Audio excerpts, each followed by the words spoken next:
Fala galera, vamos lá, vamos para a aula número 6, né? A gente está tratando agora nessa apostila módulo 5 do assunto a economia e a política mundial, né? Falando sobre o modo de produção capitalista, as quatro fases, né? O modo de produção socialista com a Revolução Russa, e agora a gente entra para fechar esse conteúdo dessa apostila número 5 com as duas grandes guerras mundiais. A Primeira Guerra Mundial, que se deu de 1914 a 1918, e a Segunda Guerra Mundial, de 1939 a 1945. Então, nessa aula número 6, né, a gente vai tratar aqui agora sobre a Primeira Guerra Mundial. Vamos tentar entender um pouco, né, apesar da gente não ser da área da história, mas a geografia também, ao trabalhar essa questão da produção do espaço mundial, né, a guerra também é um elemento que a gente se debruça para tentar compreender esse emaranhado assim, de elementos sociais, políticos e econômicos a nível global, certo? Então vamos lá.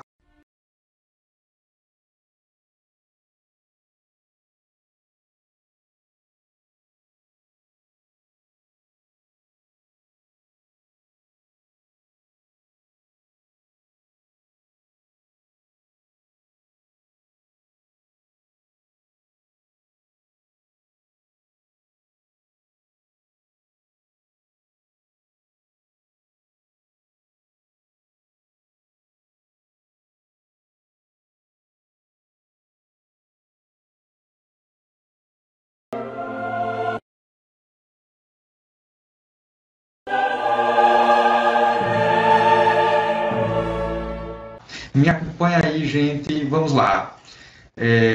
Aula número 6, apostila 5, né?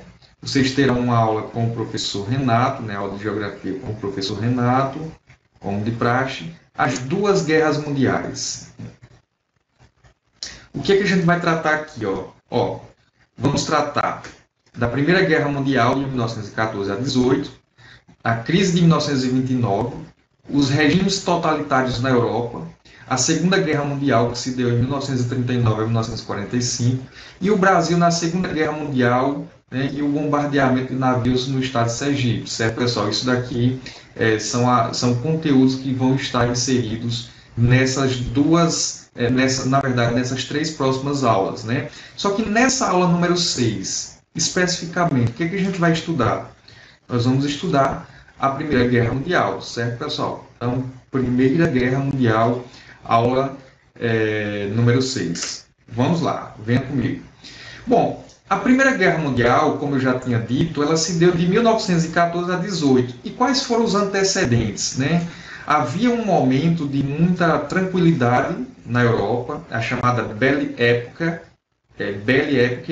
que era justamente a Bela Época, uma época de muita tranquilidade, de muita paz e produção econômica. Lembrando que as nações da Europa Ocidental vinham com um boom de industrialização, passaram pela Primeira e Segunda Revolução Industrial, com produção de mercadoria em grande escala, né? E essas potências se rearranjando no espaço geográfico mundial em busca de fontes de matéria-prima, ou seja, em busca de territórios que fornecessem matéria-prima, mercado consumidor e mão de obra barata, né? Então esse foi o momento de reformas sociais, elevado padrão de vida, né, com a indústria, com a urbanização, né?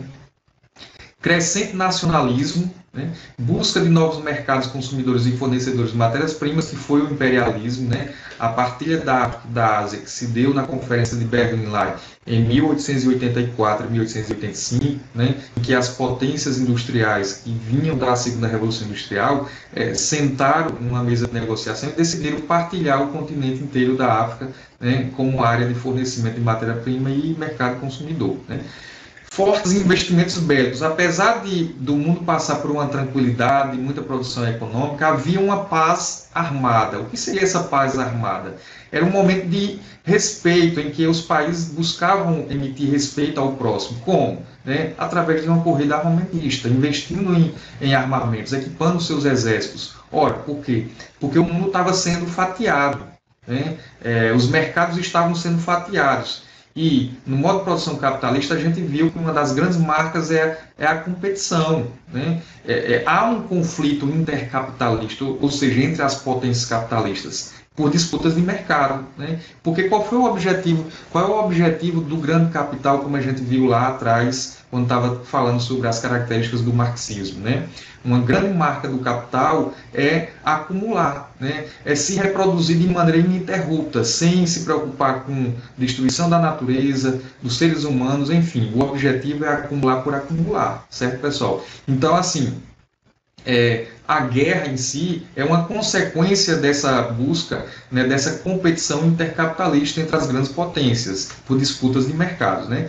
Aí veja, fortes investimentos bélicos, a paz armada anunciava a proximidade de um possível conflito, né? Ali já saindo do imperialismo, né, daquela partilha da África e da Ásia, já haviam sinais, né, anunciando um possível conflito por a disputa de mercados, né? Havia uma rivalidade anglo-alemã, uma competição industrial e comercial e uma disputa por mercado. Por quê? Porque a Inglaterra, né, foi aquela potência que acumulou riqueza durante a fase do capitalismo comercial e foi a primeira a se lançar no processo de industrialização, trazendo a primeira revolução industrial, né? Mas a Alemanha surge aí na segunda revolução industrial como uma possível potência assentada ali na bacia do rio Reno, do rio Ruhr, né, áreas com a bacia carbonífera, o rio Reno, o rio Ruhr, como importantes vias de circulação da matéria-prima carvão mineral, das áreas de extração até a fonte de abastecimento, que era a indústria, né? Então a Alemanha se desponta ali como matéria-prima farta do carvão mineral, do ferro, né, para transformar em ligas metálicas como aço, como uma grande potência industrial na Europa começa a se desbancar ali na segunda metade do século XIX. Então começou-se a surgir na Europa uma rivalidade anglo-alemã. Rivalidade franco-alemã também. Por quê? Porque em 1871, né, a França teve que ceder a Alsácia-Lorena, que é uma região rica em carvão e ferro, ou seja, uma região que naquele momento era essencial para o tipo de indústria que havia naquele momento, como a siderúrgica, a metalúrgica, né, porque requeria o quê? Uma grande quantidade de carvão como fonte de energia e o ferro como matéria-prima para fabricar peças, equipamentos, né, e transformar em aço. Após perder a Guerra Franco-Prussiana, então a França entra na guerra contra os prussianos, né, e perde a guerra e tem que ir, em 1871, fornecer o território da Alsácia-Lorena para a Alemanha. Então isso daí foi algo que a França não engoliu. Então foram essas rivalidades anglo-alemã e franco-alemã, né, que já começou a despontar ali na segunda metade do século XIX um prenúncio do que viria a ser o início do século XX, a Grande Guerra, né? Então começou a formar as alianças, os blocos ou alianças militares, né? Veja aqui a Tríplice Entente, formada pela Inglaterra, pela Rússia e pela França, e do outro lado a Tríplice Aliança, a Alemanha, o Império Austro-Húngaro e a Itália. Veja, esses dois grandes blocos, Tríplice Entente e Tríplice Aliança, esses três países da Tríplice Entente e esses três países da Tríplice Aliança foram as principais potências que, assim, protagonizaram o conflito. Não quer dizer que outras nações não se envolveram, claro que se envolveram, a gente vai ver daqui para frente. Mas esses três, o próprio termo já diz, tríplice quer dizer três. Então, Tríplice Aliança, de um lado, né, formado pela Alemanha, o Império Austro-Húngaro e a Itália, e do outro lado a Tríplice Entente, formada pela Inglaterra, o Império Russo, que naquela época ainda era Império, e a França, né? Aí veja, a Alemanha, né, versus Inglaterra, busca por mercado consumidor. A Alemanha e a Itália versus a Inglaterra e França, a busca pelo neocolonialismo, que foi a fase do imperialismo sobre os territórios da África, que gerou alguns conflitos, né? Alemanha e França contra a Alsácia-Lorena, Alemanha e França por conta da Alsácia-Lorena, né? Aquilo que a gente tinha comentado, a França perdeu a guerra franco-prussiana e teve que entregar esses territórios ricos em minérios e fontes de energia, né? E a Áustria-Hungria versus a Rússia em relação à região da Eslávia, uma região estratégica, não rica do ponto de vista natural, mas estratégica do ponto de vista da possibilidade de circular através dos gasodutos, né, sendo que o Império Russo desbanca aí como grande e importante fornecedor de gás natural, enfim, e seria ali, na verdade, a Rússia sempre teve aquela necessidade daquele território ali como um intercâmbio, uma fronteira de avanço da Rússia, que é um país que fica no Oriente, em direção à Europa, né? Então, uma área muito estratégica do ponto de vista geopolítico e militar, né? Então, a Eslávia era uma região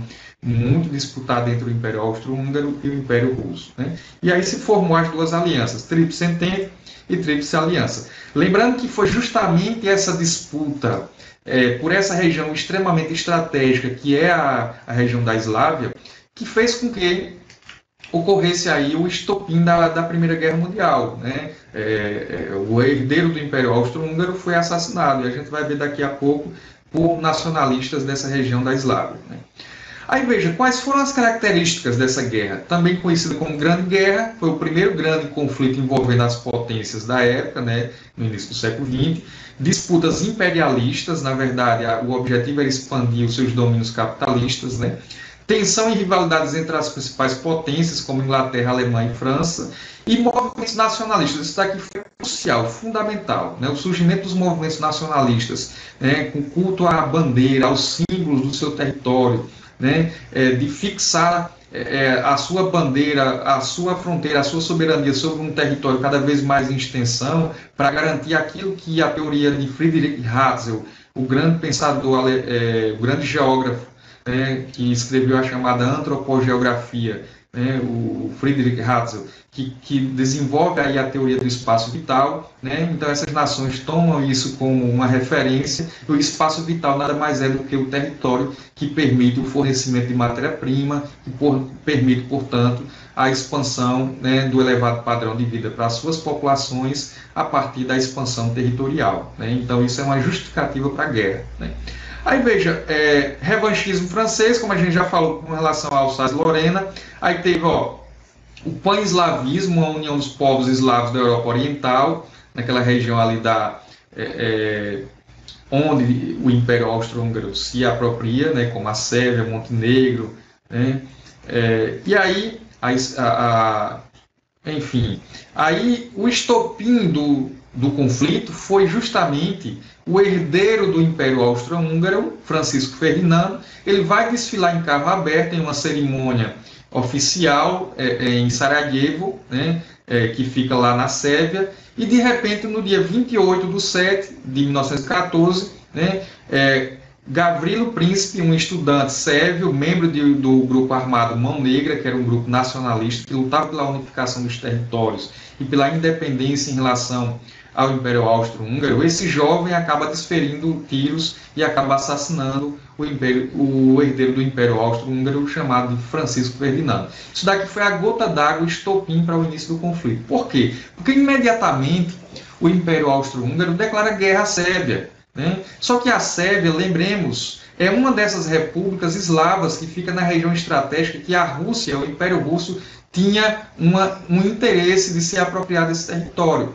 Então, o Império Russo, ao ver a Sérvia sendo declarada guerra pelo Império Austro-Húngaro, também declara guerra ao Império Austro-Húngaro, né? Sai na defesa dos sérvios, certo, gente? Então, há uma ativação da política de alianças imediatamente após essa declaração de guerra, né? E a guerra inicia em 3 fases, né? A primeira fase foi de 1914 a 1915, a segunda de 1915 a 17 e a terceira e última de 17 a 18, né? Que finaliza ali no ano de 1918 com um resultado desastroso para a Europa e para o mundo inteiro, né? A primeira fase, de 14 a 15, há uma movimentação de forças, ofensiva da Alemanha sobre a França e contra-ofensiva francesa. Há um equilíbrio de forças. Então, o início do conflito se dá basicamente entre os alemães e os franceses, né? Há uma corrida armamentista, que se chama de paz armada. A gente vai ver isso também durante o período da Guerra Fria, lá na frente, né? Durante o período da história. O fortalecimento dos exércitos com equipamentos, né? Os fuzis que estavam desbancando aí, os canhões, né? Durante os primeiros meses da guerra, até o início de 1915, as características marcantes foi o deslocamento constante das tropas. Por quê? Porque havia um território imenso a ser desbravado, né? E naquele momento não existia naquele momento ainda o tanque de guerra, não existiam alguns elementos que a gente vai encontrar somente na Segunda Guerra Mundial, alguns meios de transporte que eram utilizados no conflito de maneira mais imediata para circular com as tropas, não havia na Primeira Guerra Mundial. Então havia um deslocamento constante pelo território de tropas caminhando, né, muitas vezes com fome, com sede, desgastado fisicamente, mas a Primeira Guerra Mundial se deu nessa perspectiva do desgaste físico, né, do esgotamento das forças através da circulação dos exércitos em chão, em território, né?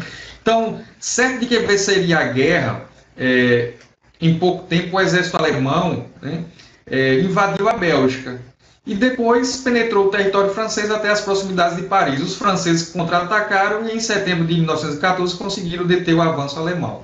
Então veja, os alemães achavam que ia ter uma guerra, seria uma guerra relâmpago, né? Ou seja, não iria ter tanto desgaste assim, não iria perder, não ia ter tanto desgaste físico, emocional, bélico, financeiro, econômico, enfim, ia ser uma guerra rápida e seria resolvida imediatamente. Não contava com a contraofensiva do exército francês, que foi muito intensa, né? E a sucessão dos acontecimentos, em 14, 28/7, foi a Áustria-Hungria declara guerra à Sérvia, quando o nacionalista sérvio mata o herdeiro do Império Austro-Húngaro. No dia 29, no dia seguinte, em apoio à Sérvia, a Rússia mobiliza tropa em direção à Áustria-Hungria e à Alemanha. No dia 1º do mês 8, a Alemanha declara guerra à Rússia e França. 4/8, para atingir a França, a Alemanha e a Áustria-Húngaro invade a Bélgica. No dia 5/8, a Inglaterra declara guerra à Alemanha. O momento inicial de empolgação popular pela guerra, formando aí os blocos de países, ou seja, aquelas alianças, como a gente já tinha dito, né? A Tríplice Entente de um lado e a Tríplice Aliança do outro, né? Alemanha, Império Austro-Húngaro, Turquia, Bulgária, Itália, veja aí o que eu disse para vocês, como aquelas tríplice, elas tiveram outros países envolvidos, como a Turquia, a Bulgária, né? A França, a Inglaterra, a Rússia, Bélgica inicialmente neutra, Sérvia, Itália após 1915, Grécia, Estados Unidos e Japão do outro lado, né? Aí veja, e a segunda fase? Essa foi a primeira fase da guerra. E a segunda fase, de 1915 a 1917, né? É a guerra de trincheiras. Essas valas no chão aqui, ó, que eram escavadas, em que os soldados ficavam ali durante semanas, meses, sem se alimentar direito, sem fazer sua higiene pessoal, né? Imagine você ficar meses ali, né, fazendo tudo, as suas necessidades fisiológicas, enfim, se alimentando mal, você ficar nesse buraco, né, insalubre, né, esperando acabar a munição da trincheira inimiga para os soldados avançarem e tomar a trincheira inimiga, se possível até com a baioneta, né, que eram facas que ficavam enganchadas na ponta do fuzil, né? Então era uma guerra selvagem, muito selvagem. Acabava a munição, os soldados desbancavam das suas trincheiras e avançavam sobre a trincheira inimiga, utilizando o corpo a corpo, a luta de corpo a corpo, com a baioneta perfurando aí, enfim. Na frente ocidental, essa fase foi marcada pela guerra de trincheiras. Os exércitos defendiam suas posições utilizando de uma extensa rede de trincheiras que eles próprios cavavam, né? Enquanto isso, na frente oriental, ou seja, na parte leste, o exército alemão impunha sucessivas derrotas ao mal treinado e muito mal armado exército russo. Então, a Rússia entra na guerra, no entanto, a gente já comentou nas aulas anteriores, era um exército formado por grande maioria de camponeses, recrutados no campo, pessoas pobres, passando fome, que via no exército uma possibilidade de melhorar de vida, né? No entanto, mal treinados, com equipamentos muito rudimentares, né? A única condição, as condições que fizeram com que o exército russo dificultasse a penetração do exército alemão no lado oriental foi o inverno rigoroso da Rússia, né? A chamada tática da terra arrasada, né? É você praticar, fazer táticas de guerrilhas, você se retirar do território, arrasar, destruir o que está ali nas comunidades e fazer com que a natureza faça o resto, né? Desfira aí golpes mortais, né? Através de uma situação, de um ambiente insustentável para o exército inimigo se manter ali, né? Sem habitação, sem comida, sem proteção contra o frio, enfim. Então, no dia 6 de abril de 1917, os Estados Unidos declaram guerra contra os alemães e seus aliados. Um grande volume de soldados, tanques, navios e aviões de guerra foram utilizados para que a vitória da Entente fosse assegurada. Então, veja, o que gerou um desequilíbrio das forças. Até 1917, antes dos Estados Unidos entrar na guerra, havia um equilíbrio de força muito grande. Por quê? Porque não havia um diferencial que fizesse com que uma das alianças sobressaísse sobre as outras. Era simplesmente o número de soldados, né? A mesma tática de você cavar buraco, trincheira, avanço, muita morte, muito desgaste físico. Mas quando entra Estados Unidos, que era um país que não é europeu, lembrando que os Estados Unidos está na América, ou seja, o conflito não acontece no seu território, né? Lembremos que uma guerra destrói o campo, destrói as indústrias, as cidades, então os Estados Unidos não sofreu diretamente as destruições que as nações europeias vinham sendo desferidas, né? Então, os Estados Unidos, desde o início, foi aquele país que vendiam armas, equipamentos militares, vendiam mantimentos, comidas, tanto para um lado quanto para outro. É tanto que os Estados Unidos, no final da guerra, se torna o maior credor da Europa, né? Ou seja, a nação que mais emprestou dinheiro, né, por conta desse papel que os norte-americanos fizeram. Sempre souberam se fortalecer com os conflitos. Os conflitos foram uma espécie de ganha-pão para os norte-americanos. Até hoje eles fazem guerras no Oriente Médio, guerras regionais no mundo inteiro, né, e ganham muito dinheiro com o investimento da ciência e da pesquisa voltada para a fabricação de equipamentos militares. Então a indústria bélica norte-americana sempre foi assim a grande saída para essa grande potência econômica que é os norte-americanos, né? Ainda em 1917, Rússia sai da guerra devido a questões internas, ou seja, a Revolução Socialista na Rússia. Então faz com que o Tratado de Brest-Litovsk, né, direcione os russos à saída da guerra, né? Aquela bandeira que Lenin, a partir do Partido Bolchevique, dissemina para os russos, né? Paz, que é a saída da Rússia da guerra, né? Terra, que é a reforma agrária, e pão, que é a revolução, a ditadura do proletariado, a tomada dos meios de produção pelos camponeses, pelos os operários nas cidades, certo, gente? Então vamos lá. E a terceira fase? A terceira fase é a entrada dos Estados Unidos na guerra, a saída da Rússia, né, com a assinatura de um acordo de paz, e em julho de 1918, ingleses, franceses e americanos desferem sucessivos golpes sobre as divisões alemãs. Então aqui começa a mudar. De 17 para 18, os alemães não apresentam muita resistência a essa união dos americanos, dos ingleses e dos franceses como uma grande aliança que se forma aí na Primeira Guerra Mundial e se forma e se mantém para o resto da história, né? Porque a gente observa que essa aliança ela funcionou em várias guerras, né? A Guerra do Golfo, né? A Segunda Guerra do Golfo, né? Depois a direção que toma ali a Assembleia Geral, o Conselho de Segurança da ONU, né, para definir a invasão do Iraque, né, a invasão do Afeganistão, enfim, é uma aliança militar que se torna muito fortalecida, sobretudo no controle da OTAN, que é a Organização do Tratado do Atlântico Norte, para definir uma união, né, uma união de exércitos e que define algumas guerras e o controle geopolítico sobre grande parte do território mundial, né? Em Berlim e demais cidades, multidões realizaram manifestações contra o Kaiser, que era considerado o grande líder, né? E a velha monarquia alemã deixa de existir. Então, é substituída por uma república. Então, a guerra ela funciona para cair o império, que é o Kaiser, considerado um imperador na Alemanha, né, na Germânia, e é substituída por uma república, a República de Weimar. Em 11 de novembro, são assinados os documentos que punham o termo oficialmente o final da guerra, né? E quais são as consequências? A entrada dos Estados Unidos foi decisiva para o desequilíbrio das forças. O início de 1918, a Alemanha isolada, sem forças para sustentar os combates. A assinatura de armistício e acordo de paz, sendo a Alemanha obrigada a assinar o Tratado de Versalhes. Isso daqui foi muito perigoso. Esse Tratado de Versalhes praticamente colocou a Alemanha como culpada pela Primeira Guerra Mundial e sofreu sanções e consequências drásticas. E essas sanções foram motivo suficiente para levar um povo alemão humilhado, né, com a moral muito baixa, a surgir aí líderes populistas, como recentemente tem acontecido no nosso país, líderes populistas com ar de que vai resolver os problemas sociais, de desemprego, de crise econômica, de fome, através de uma figura, de um ser que se coloca supra-sumo, acima da sociedade, né? Esse grande líder canaliza esse ódio, né? Essa moral baixa, para fazer e colocar em prática a sua ideologia perversa, né? A sua ideologia genocida, racista, xenófoba, enfim, arianista, né? De limpeza étnica, né? Contra as minorias, certo, gente? Então é aí que surgem figuras como Adolf Hitler, né? Um dos maiores sanguinários da história da humanidade, né? Responsável por genocídios, né? E perseguições aos judeus, né? Lembremos dos campos de concentrações como Auschwitz, né?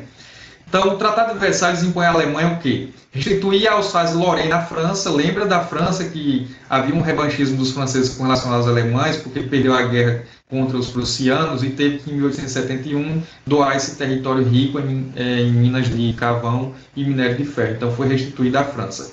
Ceder as minas de carvão do Sarre à França por um prazo de 15 anos, além de restituir a Alsácia-Lorena, tomou o Sarre, né? Ceder suas colônias submarinas e navios mercantes à Inglaterra, França e Bélgica, pagar aos vencedores o tipo de indenização em uma cifra que chega a cerca de 33 bilhões de dólares, reduziu o seu poderio bélico, proibição de possuir força aérea e de fabricar armas, proibição de um exército superior a 100 mil soldados, elevação do número de mortos devido ao uso de novas armas, metralhadoras, gases tóxicos, lança-drama, chamas, projéteis explosivos, uso de aviões submarinos. Fome nas regiões afetadas, devido à destruição de diversas estruturas econômicas, como plantações, estradas, portos, fábricas. Ou seja, os alemães, eles ficaram arrasados, né? Não bastasse a destruição do seu território, das suas plantações, do seu comércio, da sua indústria, né? Uma população faminta, com desemprego, né?